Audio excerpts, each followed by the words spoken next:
Hi, I'm Pete Gregory. We're going to talk to the Rising Sun group. It's a youth group for the Choctaw-Apache tribe. And I'm going to ask Jake Rivers to talk about that a bit. So can you tell us about the tribe a little bit? Yes, the Choctaw-Apache tribe,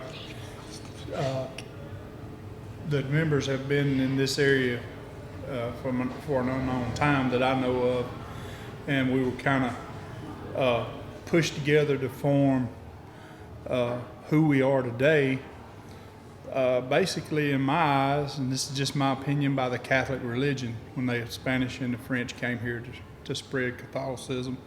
They gathered up the local Indians, which were our people, and put them all together to mission at Los Adias.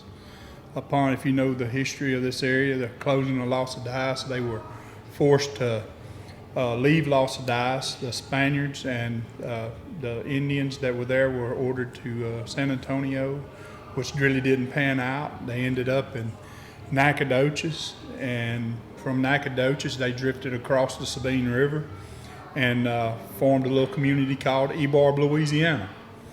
And from there is where about 28 families total have been since the encroachment of European civilization. And from that tribe, we stayed to ourselves, and I say a lot, okay? I'm country, I'm sorry. But who we are today is there were some Apache slaves that were involved. There were some Choctaw families that were chased here and placed with our families by John Sibley, the Indian agent at the time. And in 1977, around about, we organized as a nonprofit under the Choctaw-Apache tribe of Ebarb, Louisiana. And from that tribe, I don't know the exact year, Miss Rhonda probably could, but the Rising Sun Youth Group was formed to teach our children the culture and the livings, that the hardships and the things that they learned through the years until they got to that home area, and which is basically covered up by Toledo Bend today. But the youth group we teach them the culture and the habits of our people, and try to teach them the most respect we can to have respect for others and other people's property. And so here we are today. I've been over the youth group now for going on 2 years. I started off with 4 kids, and I have 37 members today. And to be a member, you have to be an enrolled member of one of the original families to be a member of the Choctaw-Apache Tribe's Rising Sun Youth Group. How many Choctaw-Apaches do you think there are? The last count we had, there's been some internal things where for voting rights and different things, but the last count we had was when Johnny Prosell was chief, which was in 2007, and about total kids and all, it was a little over 11,000. That's a lot. Yeah. Okay, I was one of the first coordinators for Rising Sun Youth. My son and Jake's wife, Mary, was in that first group of Rising Sun, and I'm trying to remember, I think it was about 18 years ago. And the kids have been, like Jake said, when they graduate, this is the problem that we're having today. When they graduate and they go off to college, those initial children that are in the group, they sort of drift away. Now they do come back to powwow, but what we're going to try to do in the future is try to keep them interested in Rising Sun so they can teach the younger youth to the dance, the songs, the dance, and like Jake was saying, about the circle, to have respect for the circle, powwow etiquette. Our powwows are intertribal powwows, which means that different tribes come in and to celebrate powwow with us. So the youth are pretty much taught, some of their things that they learn the colors of their regalia and everything, you know, it's either Choctaw or Apache. Their shoes are either center seams, like we teach them southeastern tribes, or, you know, since they are Choctaw-Apache, they can even go with the southwestern style of moccasins. But when we put our regalia together, we try to fit, you know, the Choctaw-Apache culture, you know, and then, you know, they do drift and they get colors, they get dance, and they get the songs. Like I said, it's intertribal. Like we have a grass dancer. He got up and, no, there he is. He's got part of his regalia on. Stand up, baby, so they can see. He doesn't have the top on, but he's a grass dancer. So he represents, you know, sort of the northern style grass dancing. And I mean, hundreds of years ago, we even had tiled grass here. So there probably were grass dancers to stomp down the grass to make the powwow grounds or the dance grounds or the socials that they would have. But these are the kind of things that we teach our children. You know, the powwows are intertribal, but you do have some concept of the colors that most of the Choctaw use. And they use a lot of the sunburst, which is a sunburst pattern on their stuff, which the sun, you know, represents a lot of the Choctaw stuff. So, and I asked the kids, you know, I just asked little Jax here, why do you dance? He said, well, he likes what he does. He was better than a grass dancer, and he does what, traditional, Jack? So he does traditional dance. You know, that's the dance with the bustle on the hip and the back, and they're representing almost like hunters, whatever they want to represent. If they're out on a hunt, you know, trying to catch deer or whatever, that they represent mostly an animal or something like that. And what do you do? Your Southern shawl? Southern. Yeah, she's Southern shawl. So her dress is pretty much, you know, the standard for Southern shawl dance. And there are different styles of the shawl dances, but, you know, the Northern style, and even the tribes, you can break it down. The Choctaw has a style, the Alabama Coshada, you know, and they have, like, there are different styles and colors for their regalia. Yeah, we do a lot of things. We meet once a month with the children, and we do a craft or we do history. I try to blend in when the meetings I run, and sometimes we have instructors come in and teach them different things. I don't know every craft, but we have craftsmen in the tribe that come in and teach as well. And I have to get anybody that comes to work with our children, I have to get it approved through our tribal council and make sure it protects our culture. And we invite other people in to Rising Sun. They can participate, other children can participate, adults can attend, but we built it. They're built on a replica of the tribal council. They have a president, a vice president, secretary, a treasurer, and a historian. And they keep minutes of their meetings. They run their own business. Any monies that are spent out of their account, they have a meeting, and only the enrolled members can vote. The children who are enrolled members can vote. Now the other kids can be there, they just can't vote. And that is just the council. That's the way they want it, and I'm good with it as long as we don't exclude anybody that wants to come. Yes, right now we have some children from the Four Winds. The Alabama Coshada now, their children, they do come and dance with us. Like this weekend, we have 2 or 3 of them from the Alabama Coshada, because we kind of work hand in hand with them, you know, on regalia and songs, and they drum for us. We have our own drum. Well, Hominti Society. The tribe does too. And the tribe has their Yeah. own drum. But Hominti Society is a society that we established to preserve the culture of Native American people, and it's the same way like the Rising Sun. You know, only enrolled members of the Choctaw-Apache can vote, and they can be counsel on Hominti Society, but we work hand in hand with Rising Sun. You know, if I can, I get funding to help make their regalia. teach the children how to make their regalia or parts of the regalia. You know, like his grass dancer things, or make bustles, or, you know, anything that they can learn that they can pass down to the next generation of children. We're trying to teach them now to do that.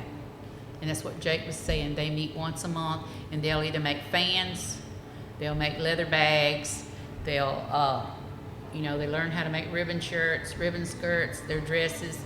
I haven't done a shawl thing yet, but, you know, that's a girl thing. We have to get together and do that. And the boys, they do things like they need to learn to make knife sheaths. They need to make, you know, quills for arrows. It's a lot of things that they can learn to make and make separate from the girls. So we try every month to give them a new experience.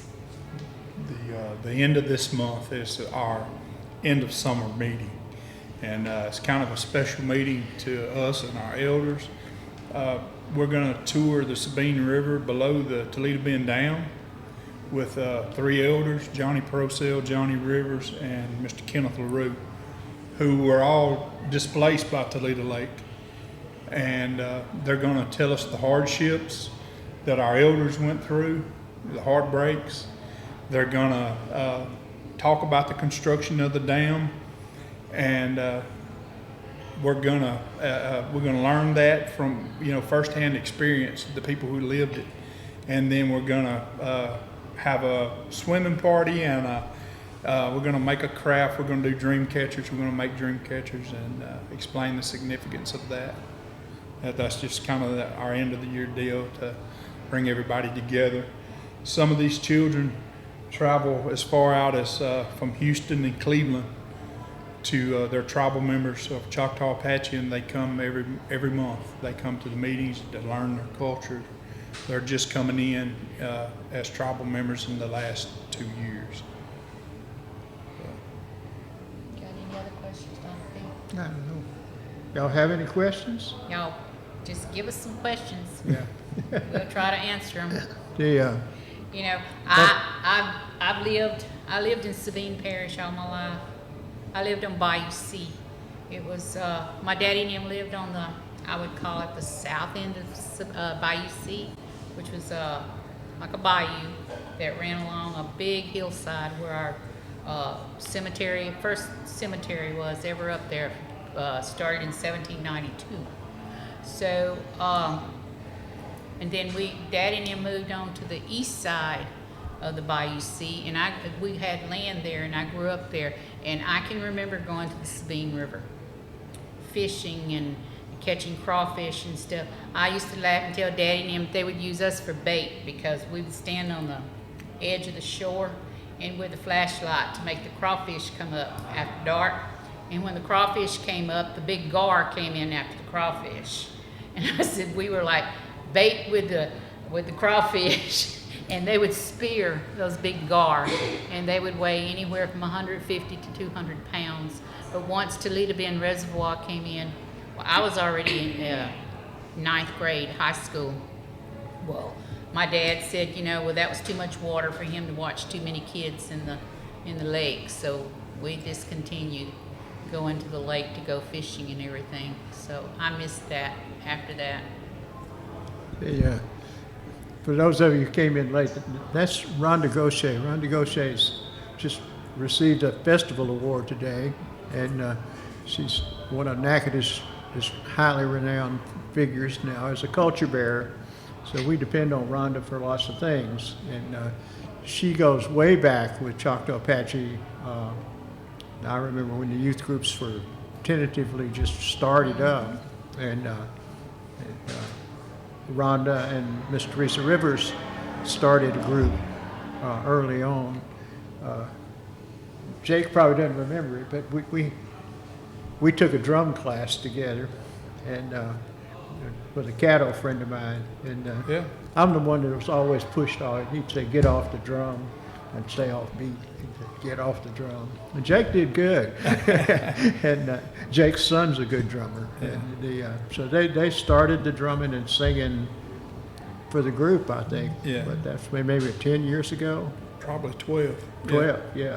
Well, I'm getting old. Well, me Yeah. too. And So it's altogether an effort on the part of the tribe to keep the young people involved and give them something to do and keep them interested in the history of the tribe. I think they do a great job of that. It's all the tribes do that, one way or another. And a couple of questions y'all might tell them a little bit more about powwow. Do y'all know what the regalia is that Rhonda was mentioning? Powwow regalia. Yeah, it's specific clothes that are worn in powwow, like the young man's grass dance costume. That's specific. It's not. He doesn't have to just do that dance in that regalia. He can do other dances, but it is specific to that dance. And that dance comes from the northern plains. Yeah, from the northern plains. Yeah, up in the northern prairie plains, and where there is tall grass. The eastern prairie plains had tall grass prairie. And so the dance started there,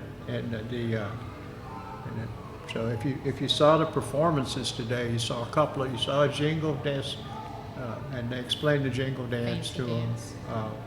and it came in a vision to a young lady who was sick, and I was standing there listening to her and thinking about in Oklahoma, the jingles were made out of skull can lids, snuff can lids, and the boys all saved their snuff can lids for their girlfriends. It's a big high school thing. Originally, the dress is supposed to hold 365 combs, Yeah. one for each day of the year. But can you imagine? I The know a weight. snuff can lid doesn't weigh much, but if Yeah, you put yeah. 365 on a dress, But what that- it weighs. So that- they've kind of feathered out from that. Yeah, If you notice, yeah, but Aaliyah's dress today didn't have very many on it, but it did the job. Well, to make matters worse, skull cans turned into plastic lids instead of metal lids. So they don't make very good rattles anymore. You have to make the rattles out of something else. That goes way back to deer toes. And so you take the toe off the hoof of the deer and dry it, and it makes a little conical thing that rattles. You'd have to have a whole lot of those. Yeah. See, there's one kid. You have yours on? Your deer You toe don't have 'em? ankles. Okay, so No. there's a couple boys that had them on today, and some of them came off. I don't know if y'all noticed in the performance, and I was out there picking them up.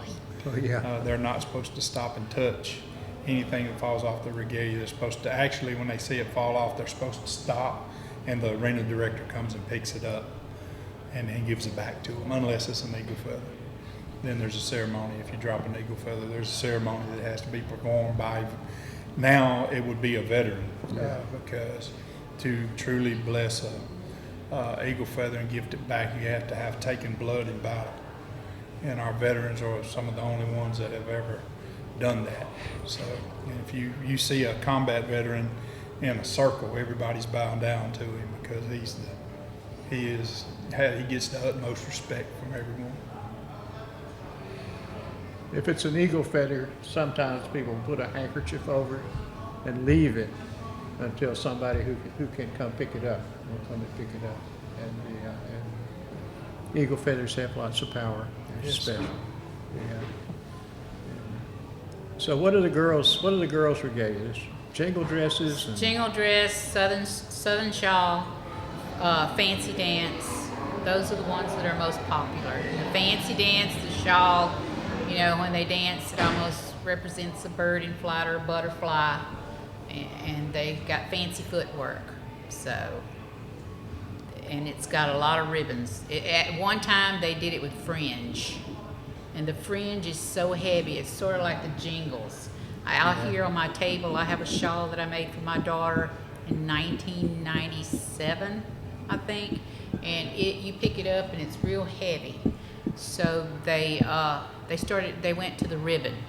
So it's just like everything else. As time goes on, their fashion, they put something in place of what was there initially. Yeah, there's a thing I like to tell my kids when I get kids in. They're kind of standoffish, and when we're doing traditional things, and they're like not interested in things of old, and I'm like, well, here's the deal.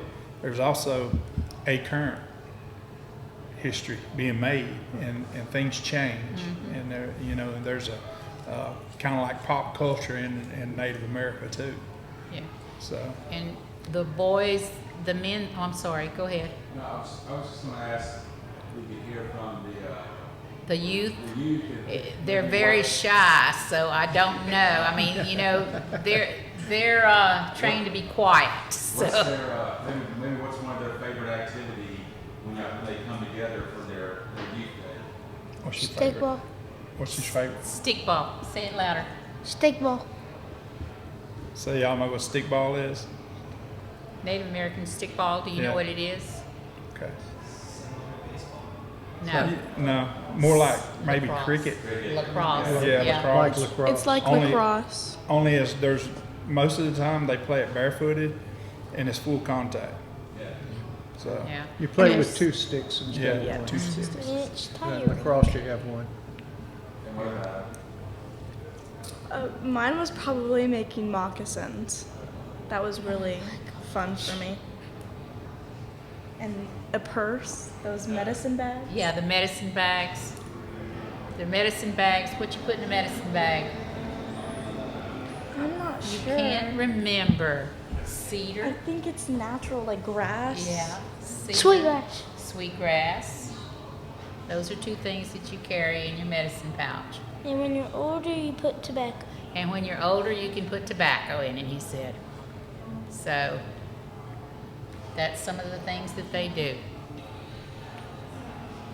What was your favorite activity? Steak ball. Stickball. And what is your position?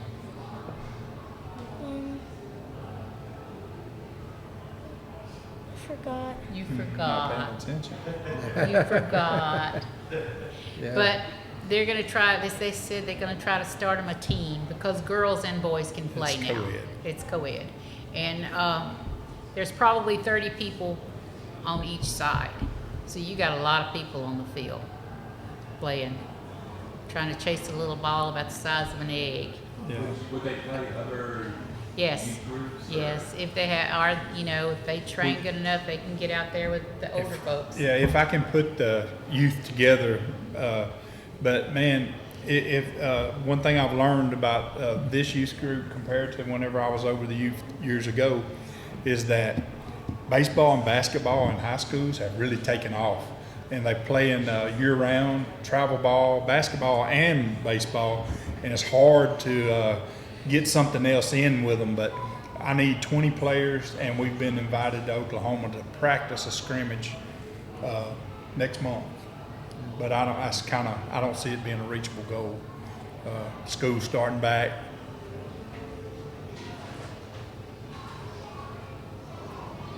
Stickball went away from down here in lots of the tribes, and all the southeastern Indians play, and it's called Little Brother of War, and not for no reason. It's a very tough and tumble game, and so people modify it now and try to take care of the kids so they don't get hurt. But you have no padding, and you play barefoot, just you and the sticks. Choctaw is called Kabuchitole. What's it called? Kabuchitole. Capitolo. And it's Little Brother of War. Little Brother of War. And If somebody watches this video later, they'd like more information, how could they contact? They can contact me if they can find me on Facebook. My name is actually Jason Rivers on Facebook. If they can message me, and I'm in a gourd dance regalia on my Facebook page. There are several Jason Riverses, but I wear a lot of hats around the tribal office. I'm the assistant chief of the tribe, chair of the powwow committee, chair of the youth group, chair of the federal recognition committee, and very busy. And but I make sure that I get the time that I need to spend with these kids to make sure that they get their culture and it isn't lost.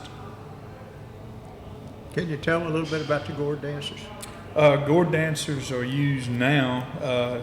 They bless the circle before the rest of the powwow begins, and it's you have to be a warrior of some sort or dance in some warrior's honor to be in there. And you carry a gourd rattler, a fan, a blanket if you want. A lot of gourd dancers now getting away from the blanket because it's so hot.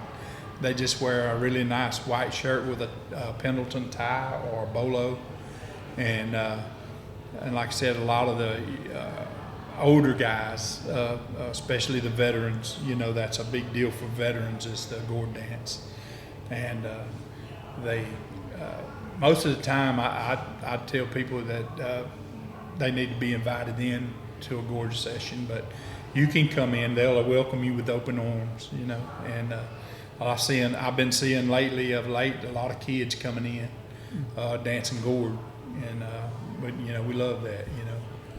It's always The women dance behind the men. And because I started out with gourd dance, because I'm a daughter of a World War II veteran.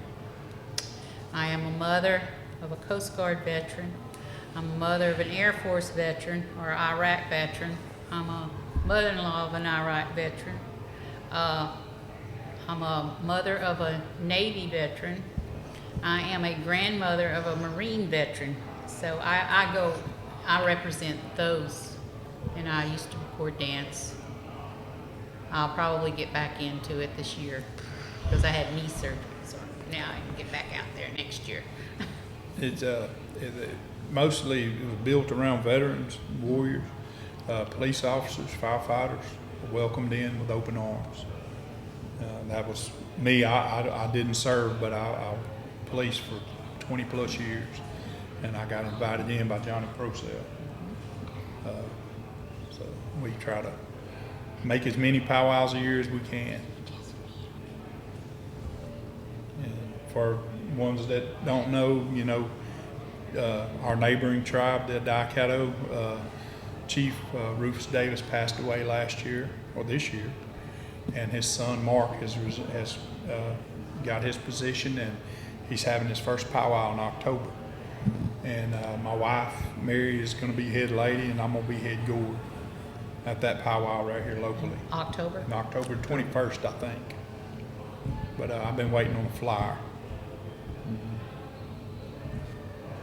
And the Natchitoches Indians powwows in November. In November, that's the second weekend. It's Veterans Day, I think, is what I saw. Ours is the first weekend in November. Yeah, at Choctaw-Apache, we have a veterans powwow honoring veterans first weekend in November, and we also have a Native American Arts and Crafts Festival. It's statewide, and anybody can come and enter any type of art they want. And then we also have a wild game cook-off. And this year, prior to that, the last weekend in October, we're doing a veterans run out at North Toledo Bend State Park. It's a 10K run, and it's in honor of veterans and people who want to come and just walk. The details still getting hashed out. There will be a T-shirt involved and some stuff we give away, and there'll be a little entry fee to cover the shirt. Yeah. And we'll try to get our youth, more of them, Yeah. ready with regalia before November. Have more. So we work year round. These regalias, my son, this is my baby boy right here, Jax.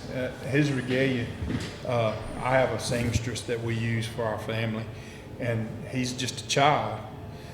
But the rest of that total regalia right there is expensive. And I found someone who I can actually, that's not as expensive, but the regalia that I want for him is almost $4,000. It's one regalia. All right, that one right there, I give $400 for, you know, but the one I want for him is about $4,000. So that's why So- we're trying to teach so them to how to make their own. Yeah, to Yeah. make their own. Yeah. Because those bustles are very expensive. Mm-hmm. The bustles with the feathers. I had a Cherokee guy make my oldest son's bustle. It was $650, and that was about 12, 14 years ago. Yeah. We used to have, what was it, Walter Celestine? Mhm. He would always be our MC. He was from the Alabama Coshada. And he would, tell people in the audience, whenever the people were coming in, when they'd have grand entry, he'd say, I want everybody to notice. He said, because you got about $2 million walking onto the dance ground with all the bead work and the feathers and you know, the regalia and everything that people were wearing. He said, so you got to honor and respect the people that make these things. Work really closely with Hominti. Miss Rhonda's the president, my wife's the vice president of Hominti. I'm a founding board member of Hominti Society, and Miss Rhonda has obtained several grants through Cane River National Heritage Association for Hominti, and she shares it with the Rising Sun Youth Group. She's worked with the Natchitoches and other tribes. Anybody's invited to that. And Hominti is an intertribal association, but it's geared around Choctaw-Apache culture. But we do invite other instructors from other tribes to come in and teach us their culture at Hominti, because when we go to their grounds, we want to respect their culture. We want to know what they find to be spiritual, and we don't want to disrespect that when we go to their home. So that's the reason Hominti was created. And Hominti means y'all come. Means y'all come. Hominti means y'all come.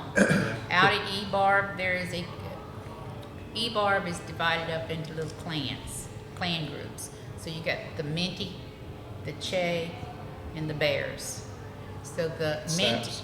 the And Saps. Saps. Okay. The Minties, some of those people, they would go years ago, so we're told by our elders, they would go to the east bank of the Sabine River, and they would call to their families on the west bank of the Sabine River, Hominti mean y'all come.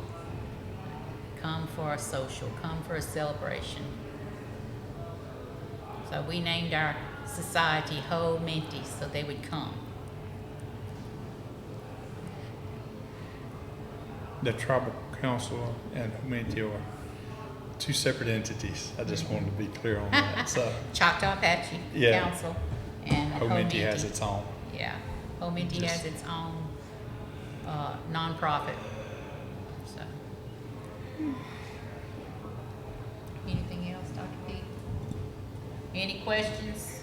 We like questions. I loved hearing what the young people enjoyed. What from Rising Sun do you guys, did you or do you most enjoy or is most meaningful?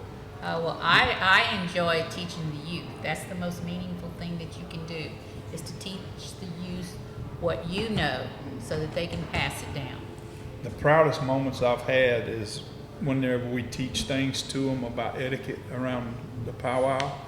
And if you see them do it right, just no prouder moment whenever, I've even went to some kids and like when they're doing something wrong in the powwow circle, nobody's going to jump down their throat. Somebody is going to correct them.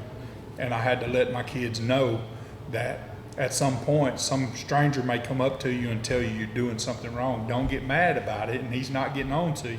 Learn from it, because that's what elders are there for, and people that know.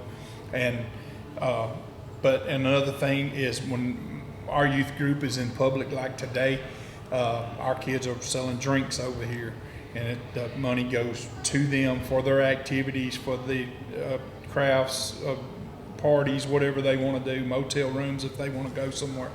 But when somebody comes up and hands them money, it's thank you, yes ma'am, no sir. That's a proud moment for me, because we're getting it there. We're getting it in their minds of respecting culture. That's the proudest moment for me, working with the Rising Sun.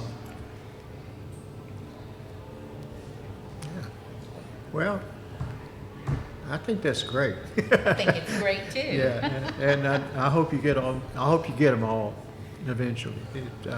And there's lots of things that compete with y'all, like Yeah. you say, lots of sports and other things. But I think it's an admirable thing. The tribes all try to do this, and Well, Well- I know we've been inviting other tribes to come and learn and let us see a bit of their culture, but really and truthfully, I think Tunica's the only one who has an active youth group at this time besides us. We've been invited down. They have a summer basketball program. We've been invited down to participate with that, and then they have a stickball team, and so they're ahead of me on that. I got to catch up. So, but it'll come together. But yeah, Well, thank y'all for coming. thank y'all for having us. We're happy to be here.